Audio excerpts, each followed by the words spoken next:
For me, as importing, I don't care where people come from, as soon as I can make good business, following the legislation, of course. So I don't know if you know, last year, the European Commission presented the new Pact for Migration and Asylum to attract skills to EU. In fact, it's today it's officially launched. So today they want to spread it out. And it is what you talked about earlier.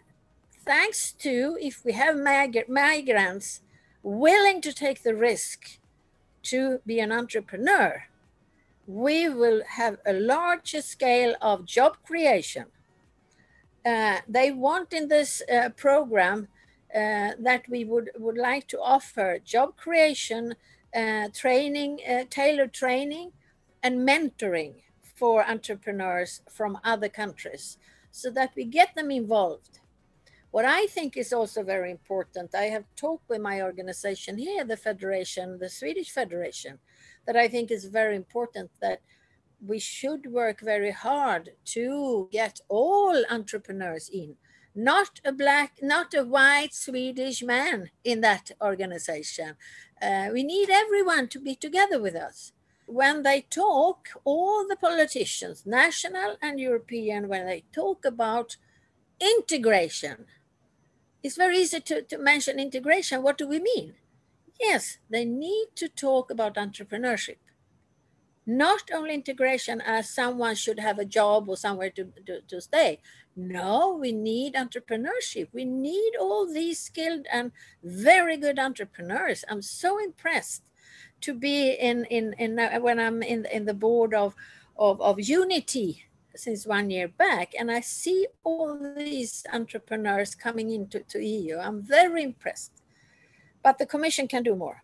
And in Sweden, the last thing I would like to mention is that it is a program, for example, called Nyanlänt Företagande, Entrepreneurship for New People in Sweden, where they want to give support of service, business support.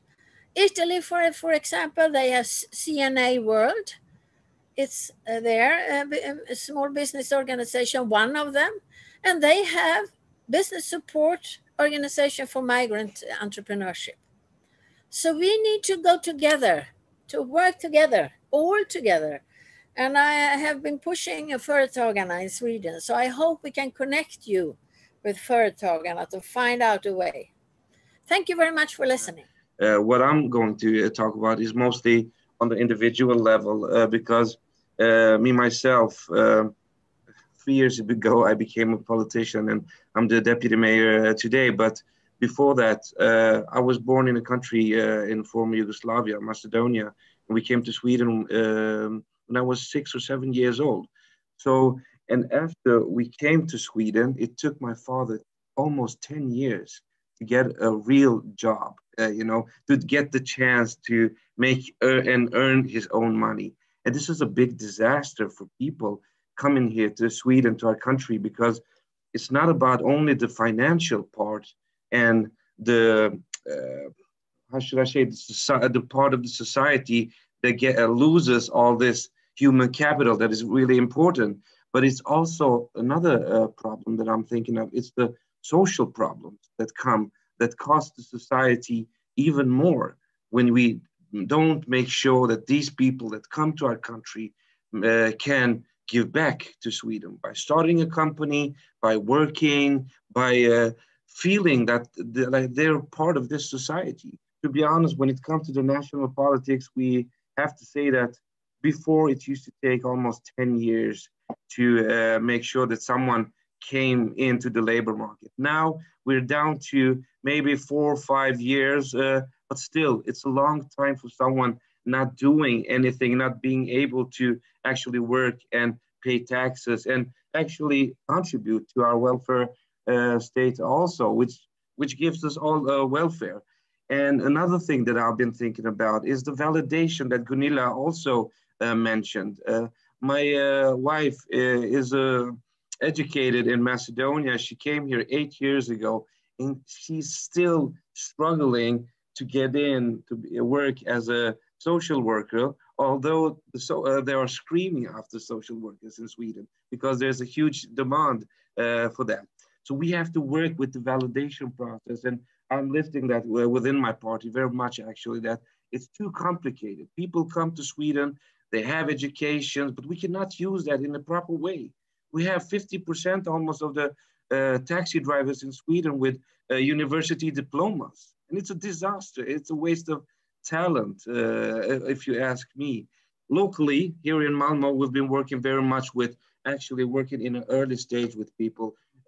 We know the government is working very much with academics, people that have university degrees, but many people forget those that don't have the academic degrees from their country, which are always getting stuck in the system, not being able to start working. And it's always mainly women coming from country where they haven't got the chance to educate themselves and are stuck at home, not being able to get a job. So we have a cooperation with Jalla Trappan, which is a social enterprise where they are making sure and educating women in how to cook.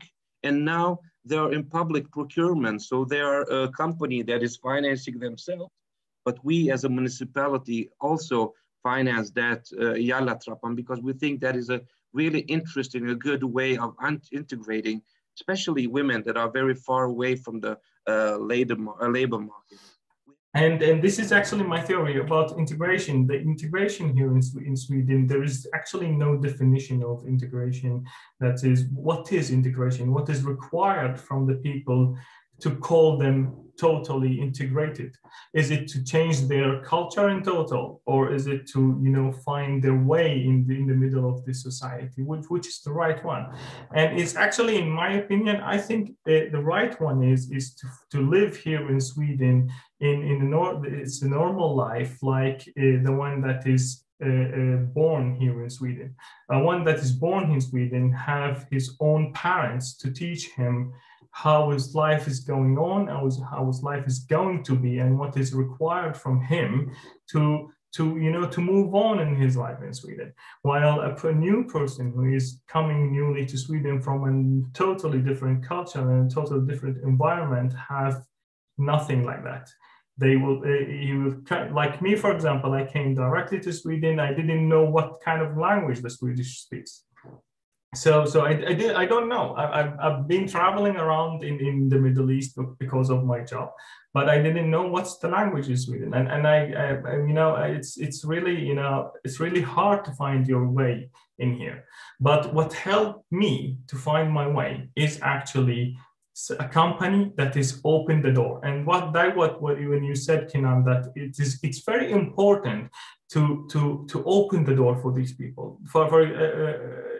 Is an integration, in my opinion, requires many parts to work together in order to complete the integration process. It's like the zipper, and that's why I call it the zipper theory, because you have a company owner, a business owner, who is willing to open the door for people that newly came to Sweden, which in this case was me. I was barely speaking Swedish when I started my practice at a local company here in Mora. I actually live in the countryside of Mora, of Sweden.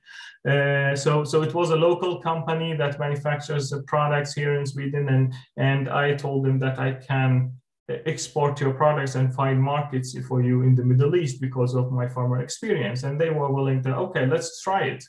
And after 3 months, they have an increase in their sales in these markets for about like 500%. So I got my job directly. And it is important that both of the parts, the company owner or the business owner, have the willing to open the door. And then you have the immigrants who have the education, who have the skills, who have the competence and he want to integrate in this society. And together, both working, of course, with the help of the government. And right now, I think Sweden have a lot of resources to help the business owners in order to invest in immigrants.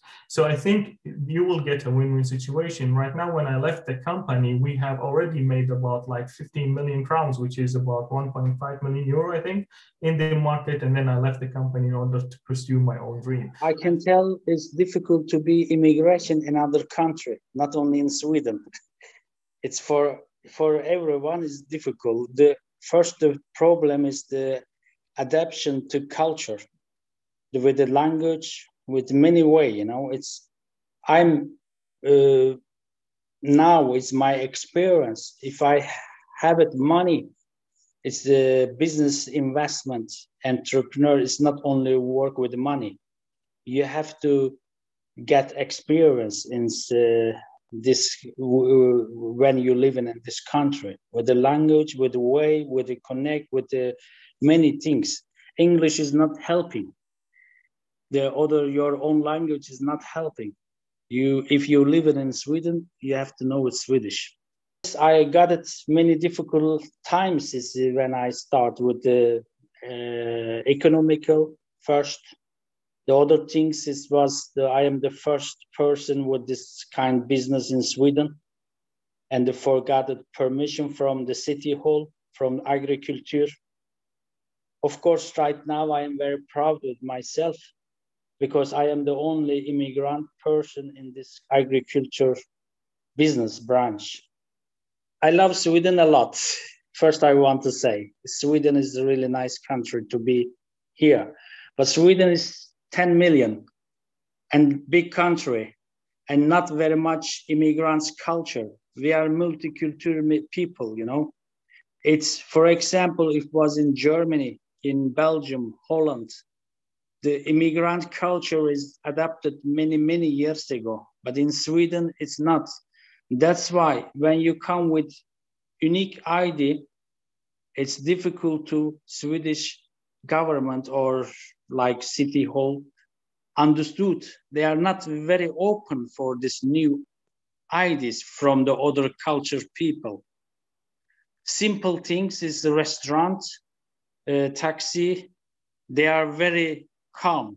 But when you come with different opinion, with different business idea, for them is not, they are not open. They just follow the standard. No, if someone say no, the other one say also no. They don't go detail.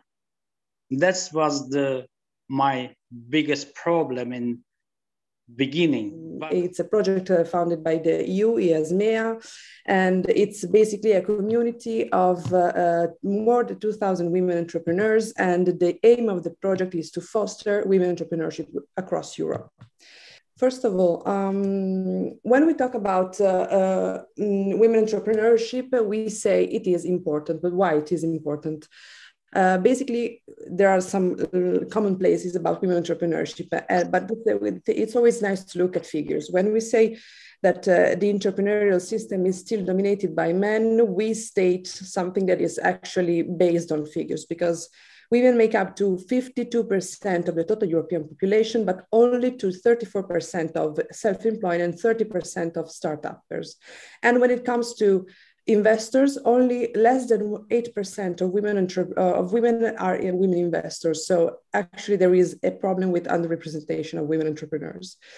Of course, women are not a marginal group, at least not at the quantitative level, but they are a marginalized group. And when it comes to migrant women, I think it's quite safe to say that they suffer from a double disadvantage. The first one is to be foreign citizens in a new country or a different country from their own, and the second one to be women, so facing also the challenges that all women faces when they try to access the labor market or let alone become an entrepreneur.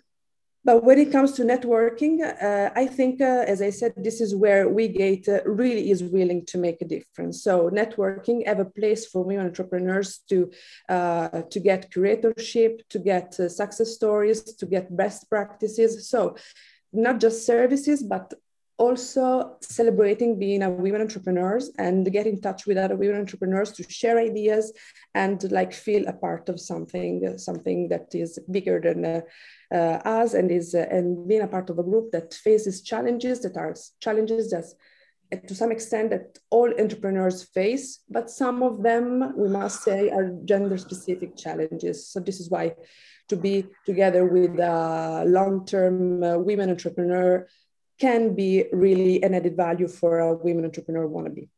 We are focusing a lot when we speak about marginalized groups, so women entrepreneurs and migrant women. We are sometimes too much focusing on their capacity, their ability to get soft skills, to stay within, to lean in the business sector. But we need to focus also on how, to what extent the ecosystem surrounding them is enabling enough. So we need more women, more minority represented in the ecosystem, and especially in the decision-making processes running the ecosystem.